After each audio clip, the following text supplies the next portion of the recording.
52 episodes, 52 ordinary people, 52 real stories about things that affect overall health. Because there is a lot more that goes into being healthy than food and fitness. Inspiration, support, a new perspective, and knowledge.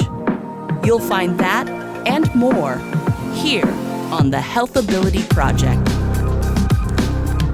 Hi, thanks for joining us today on the Health Ability Project. I'm Robin McKenna. A study by the American Psychological Association found that financial matters account for one of the most significant sources of stress for Americans. A separate survey by the U.S. News & World Report found that more than 2/3 of Americans are experiencing financial anxiety because of increasing costs, inflation, and living paycheck to paycheck. Other reports say that 40% of people do not have enough saved for retirement and that most Americans are not financially prepared to handle an unexpected expense of between $400 and $1,000. We do not have control over inflation, rising costs, how the markets behave, and those unexpected expenses that life throws at us. However, understanding cash flow, budgeting, and how credit works for and against us can better prepare us to weather these events and give us a sense of financial security. This is called financial literacy, and it can have a profound effect on our overall health and well-being because its presence or absence in our lives affects our decisions on consumption, credit, savings, and retirement planning. Connor Tyson is here to share his personal story about how financial literacy affected his health and well-being, how it influenced his choice of career, and what he is doing today. Connor has over 20 years of experience in the financial services industry and is a chartered financial consultant and financial coach. In 2020, he founded Progress Solutions LLC, where he offers personal finance coaching and education to help empower people to take charge of their money. He holds a Bachelor of Science in Finance from Quinnipiac University. Thanks so much for being here today, Connor. Thank you for having me. You're welcome. So, you and I talked, obviously, prior to this episode, and I thought your story was so impactful that I think it's important for people to hear. So why don't you tell us about that? What happened in your life that... So, what happened was, I'll start from the beginning, right? So my father was a big-time income earner. He was in charge of risk management for a very large company out in Long Island. And his income afforded him a lifestyle where he became a big spender. He didn't come from much. He came from Brooklyn. And when he got it, he enjoyed the fruits of his labor. And he met my mother, which came from a big family, Irish immigrant family. Or my grandfather was a captain of the police department, and she came from saving. So she was a saver and then turned into a spender because of the luxuries my father was. So prior to this, he decided to go independent. So he left that big, large insurance company and started his own firm. And then 1991, when the recession happened, he had to declare bankruptcy. So this greatly affected our household and things like that. So at a very early age, I witnessed things. It was a lot of tension and stress in the house, a lot of finger pointing, yelling, stress, worry about money. A lot of those stresses were put on us. We can't afford that. I remember having to go along for car rides and my parents actually asking relatives for money. It was very... Wow. Yeah, it was really difficult. So at a very early age, I realized there's something to this money thing. You got to get your hands around it. So I decided to learn everything I wanted to know about money, right? How it's made, stock market, interest rates, the treasury. So I went to college and I got a degree in finance. And then I started working down on Wall Street and I was making very good money. It was the dot-com bubble, the boom. And I looked down and I had a car loan for an Audi A4. I had a student loan for over $20-something thousand. And I had credit card debt of over $20-something thousand. And I was like, oh my God, I became my father. And it scared me a lot. And what happened was I Yahooed, because Google wasn't around at the time, how to get out of debt, right? And I got a DVD box set from Ramsey Solutions on how to get out of debt. And within 18 months, I started saying no to the things I had to start saying no to, and yes to the things I had to start saying yes to, and started building the habits. And that's where I learned that finance is really 80% behavior and 20% head knowledge. So I became debt free, and I've been debt free since. Consumer debt, that is. So I have a mortgage, but I'm paying it off early. And I grew my financial planning practice. And from there, I had many, many appointments with people, and they would come in and they wouldn't either have account minimums, they had some credit card debt. We'd have to have that conversation that our fees wouldn't be of service to them at this moment. So we'd have to send them to self-directed accounts like Vanguard or other firms like that. And this last go around, I sat down with a gentleman. He was an iron worker, made good money. He was recently divorced, 38, going to be 39, 2 kids. And he fit that mold of not having the account minimum. He had some credit card debt, and we had to have that conversation. And if you can picture this, it was a big burly iron worker, right? And his whole body language and everything just sunk in the chair. And he's like, forget this. And he got up and he left the meeting. And I was like, wow, there's something wrong with this. And I took it upon myself to call him earlier that night. And I called him. I said, Chris, it's Connor from early today. Our appointment's not sitting well with me. If you allow me, I'll do everything I can to help you. And I said, this is how you budget your money. This is how you tell it where to go versus wondering where it went. And 45 minutes into this call, he broke down and cried to me. And he was like, I'm ashamed. I'm embarrassed, frustrated. I'm trying to do the right thing by my kids. No one taught me this stuff in school. And I was like, you're absolutely right. You're absolutely right. It's not your fault. And, we'll get through this. And I did that. And I never looked back. And I realized there was something here. And the deeper I went into it, I realized that, like the statistics you read, like close to 60% of Americans are living paycheck to paycheck. A $2,000 emergency is a crisis. And it's not taught in schools. And I think you see it now with everything that's going on. I mean, Congress is talking about student loan debt crisis. Congress is talking about it's well past a problem at that point. So it shaped my career. I realized that the people who need the help are not getting help. So that's why I became a financial coach, because it addresses the things that financial advisors don't really address, which is like budgeting, cash flow management, debt elimination, and just overall knowledge. Like my big saying last time we spoke was everybody knows what to do, but not the why. Like knowledge is power, and it's human nature to avoid those things you don't understand. So once it's explained to you and you have the knowledge, you're empowered to make the right decisions for yourself and your family and make progress. Hence the name of the company, Progress Solutions. So it shaped a lot. It shaped my family. We were very comfortable, and me and my wife don't fight about money, and we have a written budget every month. I teach my kids about money, proper money principles, about the things you can do with money. You can save it, share it, you can spend it, and you can give it, right? And instead of one piggy bank, we have 3 piggy banks. And financial literacy and helping people, transform the way in which they deal with money. Simple, actionable steps to build upon, to build the habits they need to be prosperous in their own lives and reduce stress.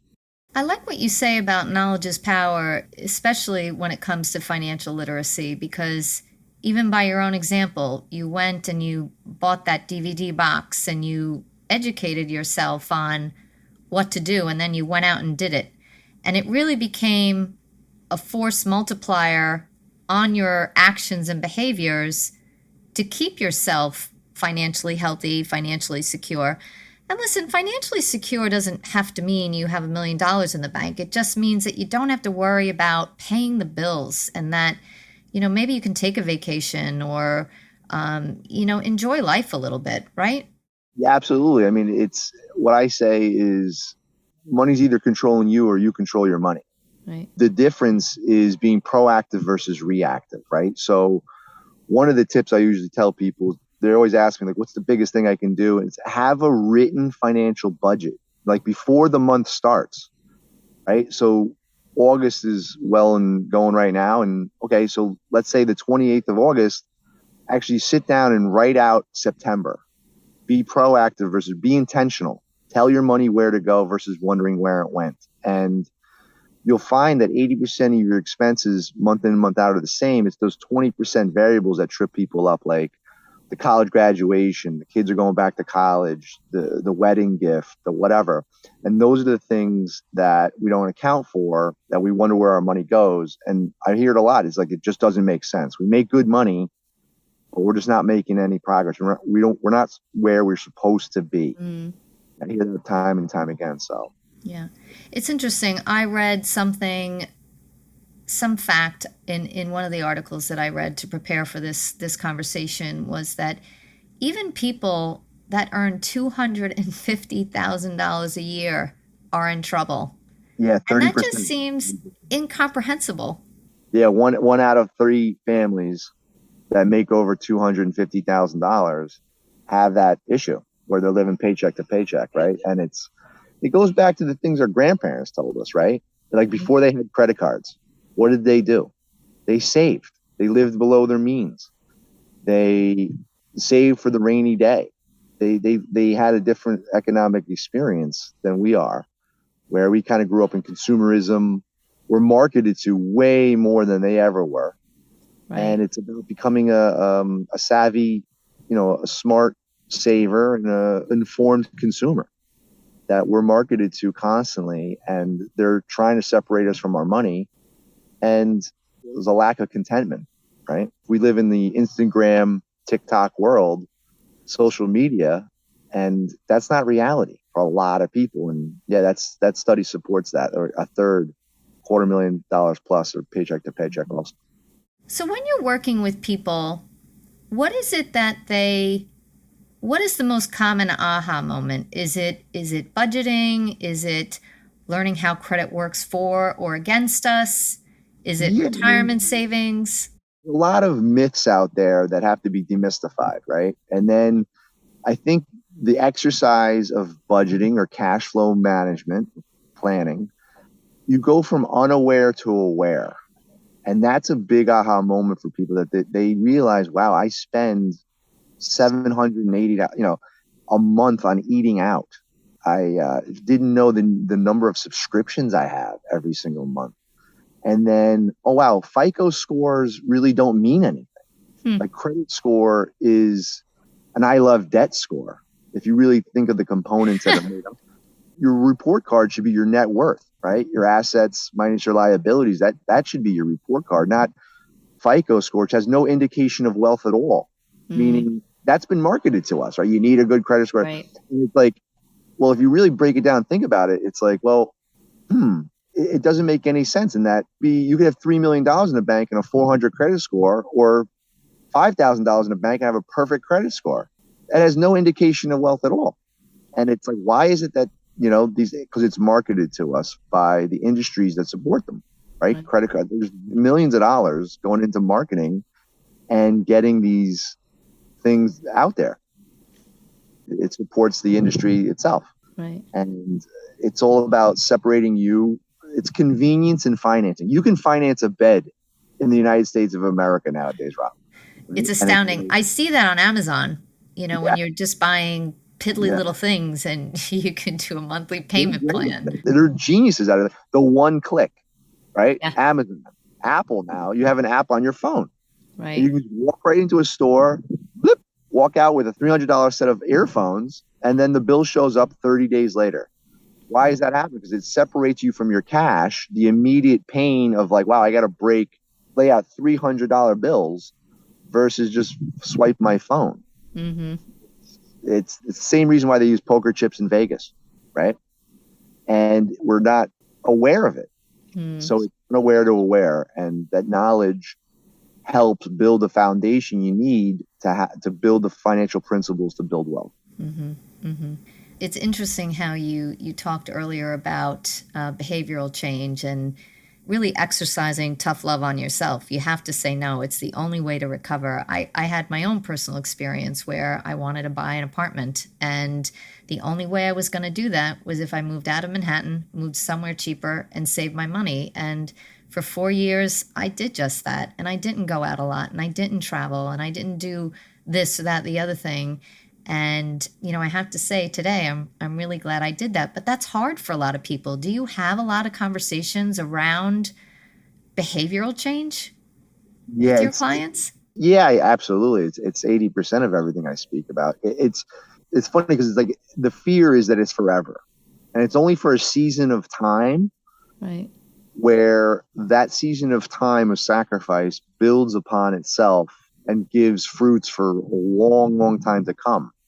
And you can't put a price on peace of mind, less stress, being able to go on vacation anytime you want, or provide those things that you want, right? So it's always ask yourself, what is debt and the way in which I'm managing my money now preventing me from allowing me to do that? If I actually had these things in my life, I would be able to do. What would that really? What's the why behind it? Not the what, the why. Like, I want to get out of debt. Why? Because it's causing me stress, and I'm working too much. And I'm working two jobs, and I'm not spending time with my family. Why is that important to you? You got to go a couple of layers deep, and it's like, well, because family is one of my guiding principles in my life. Now we're getting somewhere. That's going to attach to your why, and that's going to change you, and at least be your motivation of when things get tough. Because this is not easy. If it was easy, everybody would be doing it, right? And you have to have that I've had it moment. When you've had that I've had it moment, that's when you have to write down your why and refer back to it when your friends are going to the Hamptons, which I had to go through. My friends are going to the Hamptons and Turtle Bay and having a great time.